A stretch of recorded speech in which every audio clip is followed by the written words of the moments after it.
भले ही कभी अंग्रेजों ने हमारे देश को सपेरों और जादूगरों का देश कहा हो, लेकिन ऐसा ख्याल रखने वाले लोग भारत की वो खूबियां नहीं जानते जो भारत ने दुनिया को दी है। एक वक्त था जब भारत ने कई ऐसी चीजें ईजाद की जो बेहद काम की हैं और आज भी इस्तेमाल हो रही हैं। फिर चाहे वो खेलकूद हो या फिर पढ़ाई लिखाई, हमारे देश का बहुत बड़ा योगदान है दुनिया को नई नई चीजें देने में।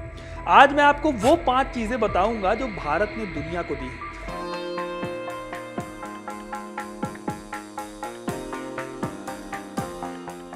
ये जो शर्ट की बटन आप देख रहे हो, ये एक लंबी यात्रा के दौरान भारत से दुनिया भर में पहुंचे थे।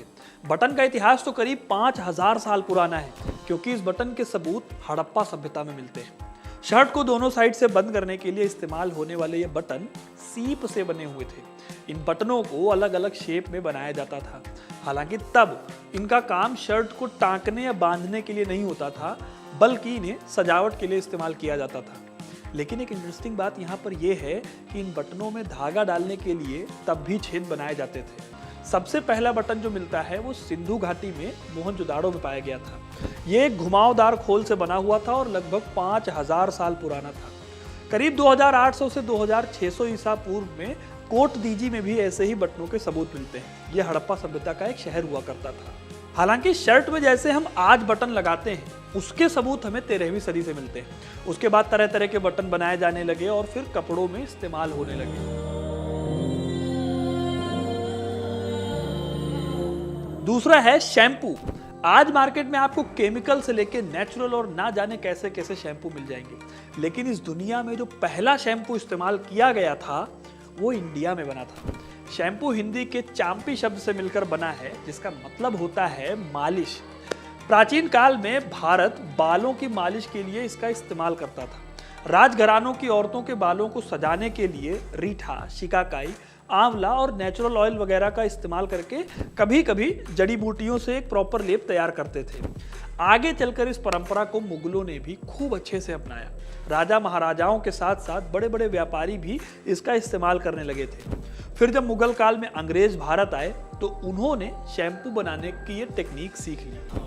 फिर अंग्रेजों ने साल 1900 तक इसे लंबे टाइम तक प्रिजर्व करके यूज करने का तरीका निकाल लिया। तब से लेकर आज तक पूरी दुनिया शैम्पू इस्तेमाल करती है, जिसकी खोज या जिसका आविष्कार आप कह सकते हैं कि भारत में हुआ था।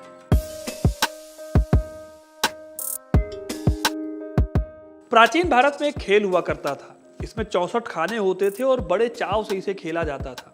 गुप्त काल में बाण भट्ट इस खेल के बारे में डिटेल से बताते हैं, जिसमें हरे और पीले रंग के पत्थर इस्तेमाल होते थे। आज भी ये खेल खेला जाता है, बस रंग बदल गए हैं और कुछ नियम बदल गए हैं। विश्वनाथन आनंद का नाम सुनते ही आप जान जाएंगे कि मैं चेस की बात कर रहा हूँ। वैसे तो चेस के बारे में डिटेल से गुप्त काल में पता चलता है, लेकिन इसकी जड़ें और भी कई साल पहले मिल जाती हैं। हड़प्पा काल में भी हमें चेस के सबूत मिलते हैं। हड़प्पा सभ्यता का एक शहर था लोथल, यहाँ पर भी ऐसा ही एक चेस बोर्ड मिलता है। इसके बाद करीब 4000 साल की यात्रा के बाद ये खेल आज इस मुकाम पर पहुंचा है, जहां पर ये इंटरनेशनल गेम बन गया है। शतरंज के खेल की तरह ही एक और खेल है जो भारत में ही इजाद हुआ और दुनिया भर में फैल गया। जहां शतरंज खेल है दिमाग का, वहीं इस खेल में दिमाग के साथ साथ ताकत भी लगती है। भारत आज इस खेल में वर्ल्ड चैंपियन है। इस खेल का नाम है कबड्डी। ऐसा खेल जिसे गांव-गांव में खेला जाता है। भारत आज भी इस खेल का सबसे बड़ा चैंपियन है। लेखक रोनो जॉय सेन अपनी किताब नेशन एट प्ले में बताते हैं कि कबड्डी की उत्पत्ति वैदिक काल में हुई थी। महाभारत काल में इस खेल का जिक्र है, जब भगवान कृष्ण इस खेल को खेला करते थे। यानी कि यह खेल करीब 3000 साल पुराना है और इसकी जड़ें भारत में है। भारत से अलग किसी देश में अगर इस खेल का जिक्र मिलता है तो वो है ईरान, जहां पर पहली शताब्दी के आसपास ये खेल खेला जाता था। माना जाता है कि यह खेल महाराष्ट्र के एरिया से निकल कर आया था और फिर नॉर्थ इंडिया सहित पूरे देश भर में फैल गया।